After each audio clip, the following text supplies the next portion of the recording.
Hello, welcome back to my channel. ഇന്നത്തെ വീഡിയോയിൽ ഈ ഒരു വൈറ്റ് ഷർട്ട് ഒന്ന് റീക്രിയേറ്റ് ചെയ്യാൻ വേണ്ടി നോക്കുകയാണ് കേട്ടോ. ഈ ഒരു ഷർട്ട് എൻ്റെ ഹസ്ബൻഡിൻ്റെ ആയിരുന്നു. അപ്പോൾ പുള്ളിക്കത് ടൈറ്റ് ആയത് കാരണം കളയാൻ വെച്ചിട്ടുണ്ടായിരുന്നായിരുന്നു. എനിക്കത് കളയാൻ മനസ്സ് വന്നില്ല.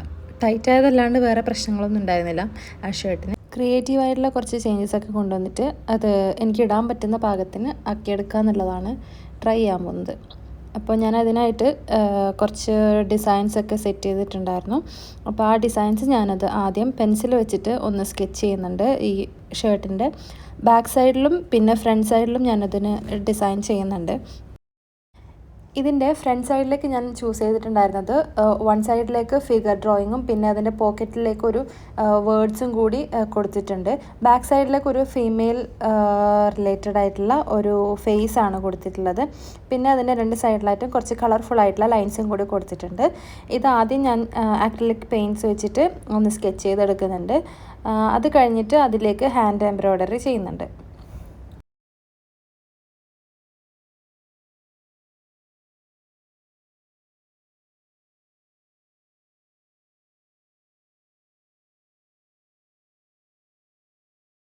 ഇത് ഞാൻ വിചാരിച്ചതിനേക്കാളും കുറച്ചും കൂടി ടൈം എടുത്തിട്ടുണ്ടായിരുന്നു ചെയ്ത് കംപ്ലീറ്റ് ആക്കാൻ വേണ്ടിയിട്ട്.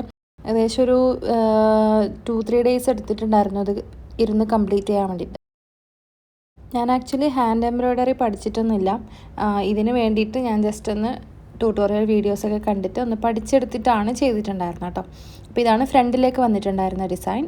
ഞാൻ ഇതിൽ ഫ്രണ്ടിൽ ഒരു സൈഡിലേക്ക് വരുന്ന ഡിസൈൻ, ഇത് ബാക്ക് സൈഡിലേക്ക് വന്നിട്ടുണ്ടായിരുന്ന കളർഫുൾ ആയിട്ടുള്ള ലൈൻസാണ്. ഇതാദ്യം ഞാൻ സ്കെച്ച് ചെയ്തിട്ടുണ്ട്. ഇത് കഴിഞ്ഞിട്ട് ഇതിൻ്റെ മേലേക്ക് ഞാൻ എംബ്രോയ്ഡറി ചെയ്യാനാണ് പോകുന്നത്.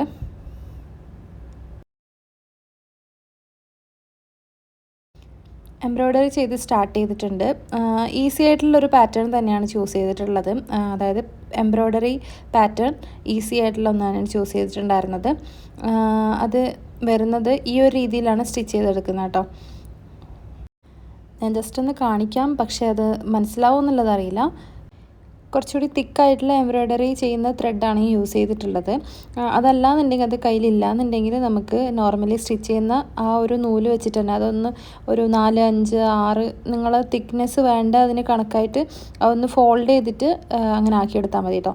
അപ്പോൾ ഇത് ചെയ്യുന്നത് വെച്ചെങ്കിൽ അടിയിൽ കൂടി ഒരു നൂലിനൊരു സൈഡിലായിട്ടൊരു കെട്ടിട്ടിട്ട് ഇങ്ങനെ ഒന്ന് കുത്തിയെടുക്കുക, പുറത്തോട്ട് എടുക്കുക. എടുത്തു കഴിഞ്ഞിട്ട് കുറച്ച് ഡിസ്റ്റൻസ് വിട്ടിട്ട് ഇങ്ങനെ താഴോട്ടേക്ക് ഇറക്കി കൊടുക്കുക നോർമലി. അപ്പോൾ ഈ ഒരു രീതിയിൽ സ്റ്റിച്ച് കിട്ടും.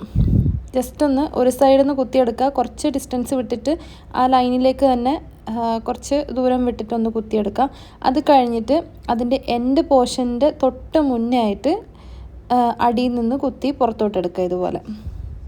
അത് കഴിഞ്ഞ് കുറച്ച് ഇപ്പുറത്തേക്ക് മുന്നേ ചെയ്തിട്ടുണ്ടായിരുന്ന അതേ ഡിസ്റ്റൻസിൽ രണ്ടാമത്തെ ഇത് കുത്തി താഴോട്ടിറക്കുക. ഞാൻ പറയുമ്പോൾ എത്രത്തോളം മനസ്സിലാവുന്നുണ്ടെന്നറിയില്ല. ഇങ്ങനെയാണ് സ്റ്റിച്ച് വരിക കേട്ടോ. ഈ സെയിം സ്റ്റിച്ചിങ് മെത്തേഡാണ് കംപ്ലീറ്റ് ആയിട്ട് ഞാൻ ആ ഫിഗറിലേക്ക് ചെയ്തിട്ടുള്ളത്. ഫിഗറിൽ മാത്രമല്ല, ഈ ഷർട്ടിൻ്റെ ബാക്ക് സൈഡിലേക്ക് കൊടുത്തിട്ടുള്ള ലൈൻസ് വെച്ച് കളർഫുൾ ആയിട്ടുള്ള കുറച്ച് ലൈൻസ് രണ്ട് സൈഡിലും കൊടുത്തിട്ടുണ്ട്. ആ രണ്ട് ലൈൻസിലേക്കും ഇതേ സ്റ്റിച്ചിങ് തന്നെയാണ്, ഈ പാറ്റേൺ തന്നെയാണ് ഞാൻ യൂസ് ചെയ്തിട്ടുണ്ടായിരുന്നത്. അത് ഭയങ്കര സിമ്പിളാണ്, നമുക്ക് ചെയ്തു വരുമ്പോൾ നല്ല ഭംഗിയിൽ കിട്ടുകയും ചെയ്യും. അപ്പോൾ അങ്ങനെ എംബ്രോയ്ഡറി കഴിഞ്ഞിട്ടുണ്ട്. ഇനി ചെയ്യുന്നത് ആ ഒരു ഫിഗറിന് താഴെ ഭാഗത്തായിട്ട് ഒരു നെക്ലേസ് കിടക്കുന്ന രീതിയിൽ ഞാൻ സിൽക്ക് ത്രെഡ് ഇങ്ങനെ ഫോൾഡ് ചെയ്തിട്ട് ഈ ഒരു രീതിയിൽ ആക്കിയെടുക്കുകയാണ് കേട്ടോ. അപ്പോൾ അത് മര്യാദയ്ക്ക് കിടക്കാത്തതുകൊണ്ടാണ് ഞാൻ സ്ട്രെയിറ്റ്നർ വെച്ചിട്ട് ഒന്ന് പ്രസ് ചെയ്ത് കൊടുക്കുന്നുണ്ട്. എന്നിട്ട് അതവിടെ സ്റ്റിച്ച് ചെയ്ത് കൊടുക്കുകയാണ് ചെയ്തത്. ഈ കാണുന്നത് ഫ്രണ്ടിലെ പോക്കറ്റിലേക്ക് ചെയ്ത് കൊടുത്ത ഡിസൈനാണ്. ഇത് ഞാനൊരു കോട്ടാണ്, ഒരു ചെറിയൊരു കോട്ടാണ് ഇവിടെ എഴുതിയിട്ടുള്ളത്. അതെനിക്ക് കാണുമ്പോൾ കുറച്ചും കൂടി ഇൻട്രസ്റ്റിംഗ് ആയിട്ട് തോന്നിയിട്ടുള്ള ഫോൺ സ്റ്റൈലാണ് ഞാൻ ചൂസ് ചെയ്തിട്ടുണ്ടായിരുന്നത്. അതിൽ കുറച്ച് ഫ്ലവേഴ്സും കൂടി ഇങ്ങനെ ചെയ്ത് കൊടുക്കുന്നുണ്ട് എല്ലാ സൈഡിലേക്കും. പിന്നെ ബ്ലാക്ക് കളർ പെയിൻറ്റ് വെച്ചിട്ട് ഇങ്ങനെ എല്ലാ സൈഡിലും ഔട്ട്ലൈൻ കൊടുക്കുന്നുണ്ട്. ഈ പോക്കറ്റിൽ ചെയ്ത ഡിസൈനിൻ്റെ താഴേക്ക് സെയിം കളറിൽ തന്നെ ഒരു പോംപോംസും കൂടി കൊടുക്കുന്നുണ്ട്. അപ്പോൾ നമുക്ക് കംപ്ലീറ്റ് ആയിട്ടുണ്ട്. ഇതൊന്ന് സ്റ്റൈൽ ചെയ്ത് നോക്കാം. അപ്പോൾ അങ്ങനെ ഫൈനലി ചെയ്ത് കഴിഞ്ഞ് വെയർ ചെയ്തപ്പോഴത്തേക്കും നല്ല ഭംഗിയായിട്ട് തോന്നിയിട്ടുണ്ടായിരുന്നു എനിക്ക്. വീഡിയോ ഇഷ്ടമായിട്ടുണ്ടെങ്കിൽ എന്തായാലും ഒന്ന് ലൈക്ക് ചെയ്യാൻ മറക്കരുത്. Please subscribe my channel as well. Thank you so much for watching. Bye. See you in the next video.